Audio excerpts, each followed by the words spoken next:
ভাই হাসিনা আমাকে যদি আবার আসে আমাকে কি করবে বলেন? ছেড়ে দেবে? সার্জিসে কিছু করবে? আব্দুল্লাহ কিছু করবে? হাসিনা তো ছিল তখনই তো ওদের কিছু করে নাই। তাদের কিছু করছে কার সিগনালে? বলেন, সমন্বয়করা বলতে পারবে মোহাম্মদপুরে কে কে ছিল? বলুক দেখে নাম। 1 কোটি টাকা দেবো বলতে পারলে। হ্যাঁ, নাকে খড় দিয়ে আনিসুল হকের কাছ থেকে আইসা বলছে আন্দোলন বন্ধ। তারা এই প্যাটার্ন জানে না। এর নকশা আছে, কোথা থেকে মিটিং হয়েছে, কোথা থেকে নকশা করা হয়েছে, খসরু ভাই কেন গ্রেপ্তার হলো, এগুলো বিশাল গল্প। গতকালকে যে বলছি এই আন্দোলন নিয়ন্ত্রণ করছে তারেক রহমান। যারা বিশ্বাস করে না তারা আসলে নিমুখ হারাম, নিমুখ হারাম। আমি তো বলতেছি, তিনি নিজে কল দিয়ে প্রত্যেকটা এলাকায় বলছে ওখানে যাও।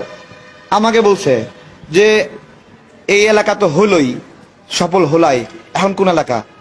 টেস্ট করছি যে মোহাম্মদপুর শ্যামলী এই রোডটা এখনো এই আওয়ামী লীগে ভরপুর, মানুষ নিরাপদ না, ওইদিক গেলেই মানুষে মারতেছে, এই এলাকা দখল করতে হবে। ওকে ওকে, প্রস্তুত হও। পরের দিন সকালে পুরা মোহাম্মদপুর শ্যামল এলাকা জনগণের দখলে। কার সিগনালে? কার সিগনালে?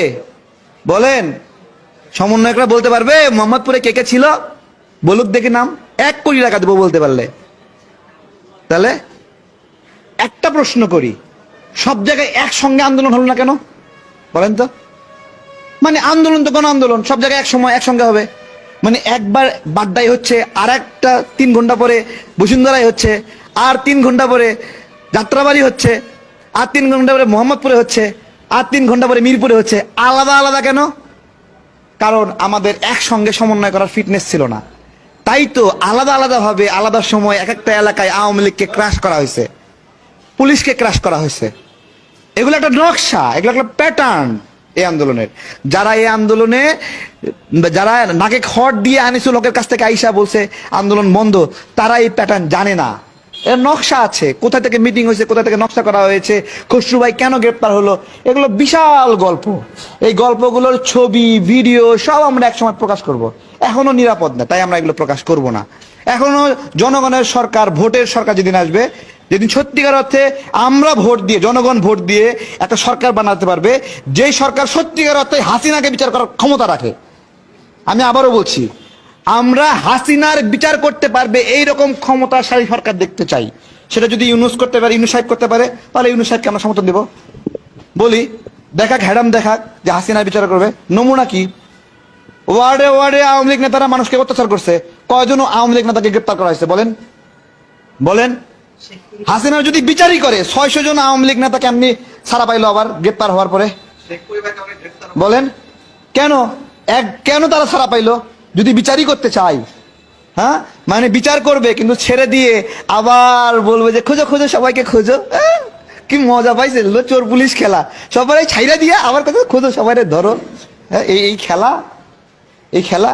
প্রশ্ন সবাই করছে, শেখ মুজিবের কেউ কেন গ্রেপ্তার হয়নি? তারা কি ক্রাইমে জড়িত না? এই পরিবার কি ক্রাইমে জড়িত না? এই পরিবার কি নিপীড়ন করেনি? গড়েনি নিপীড়ন? তারা যায় কিভাবে? হ্যাঁ, কিভাবে গেল?